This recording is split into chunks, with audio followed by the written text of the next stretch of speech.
here with Mallory. Hi guys, I'm Mallory. I'm a sophomore on the women's soccer team. Awesome, Mallory. Where are you from? I'm from the East Bay in Northern California, specifically a small town called Danville. What's your greatest fear? As a person, I'm kind of a perfectionist, so anytime I mess up.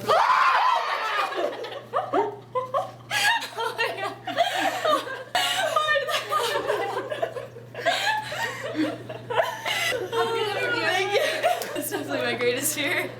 When did you first hear about UCSB soccer?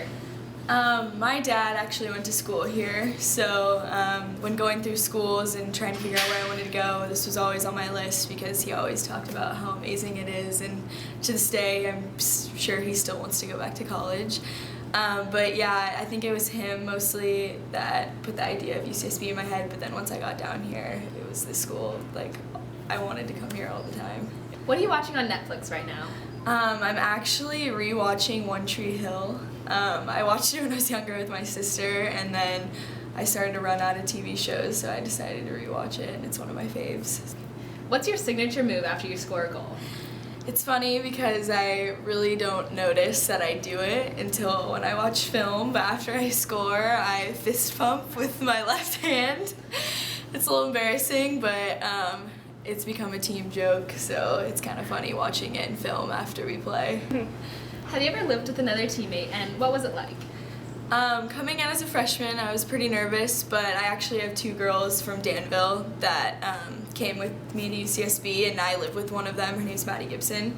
And then I lived with three other girls on our team, Sydney Magnan, Ryan Kokoska, and Tierney McClenahan. And honestly, we're a perfect match for each other. It's been great living with them, and we actually decided to live together our sophomore year, so it's been going really well. What's your favorite place in Santa Barbara?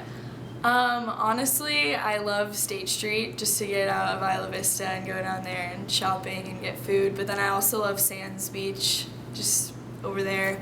It's always nice to go over there with my house and my other teammates, just to get out of here and enjoy the beach for a little bit. Do you have any superstitions or pregame rituals? I do. One of them is that I always wear yellow pre-wrap whenever I'm in a game. It doesn't matter about practice, it has to be a game. I started that last year with another girl on our team, Chase Schornstein, and I've just kept it throughout my sophomore year. And then another one is I have to always chew gum during warm-ups. I don't know. I took that from club when I was in high school, but yeah. Last year you had tremendous success when you were named Big West Freshman of the Year, but your teammates would still describe you as humble. So how do you remain so humble still? I'd have to say my teammates for sure and my family. I mean, it's a group effort. It's not just one person. So I definitely have to say my teammates. And then also, I never take myself too seriously. So whenever I'm playing, I just always try to have fun, no matter the score, no matter what's on the line. I always try to have fun. Do you have any hidden talents or hobbies? One interesting hidden talent that I have is that I like to sew.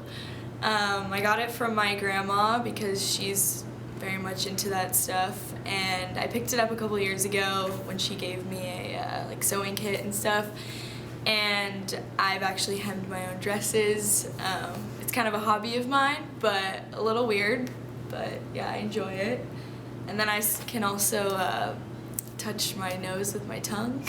Can we see that? Sure. Oh my Wow.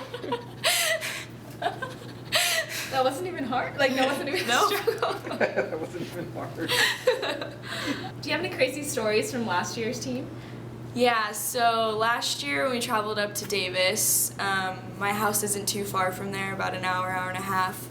And when we got there, our hotels were canceled, so we didn't have anywhere to stay. And our coach kept on calling Maddie, Merce, and I, who are all from Danville, saying oh, do you have room in your house for us? And I hadn't been home in 2 months now, so I was a little homesick. And I was like, yes, let's go to my house. That would be so awesome.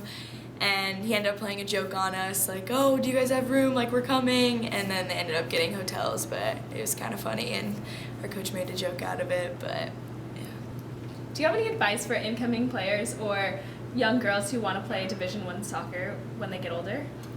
Competitive soccer can be a lot sometimes, and I think my number one advice would be, again, to just not take yourself too seriously and just remember that you're playing this because you love it, and you can get wrapped up in your parents telling you one thing, or when you're getting recruited, it can become very intense, but just remember that you're always that little girl who loves the sport, and that just to have fun with it and not take yourself too seriously.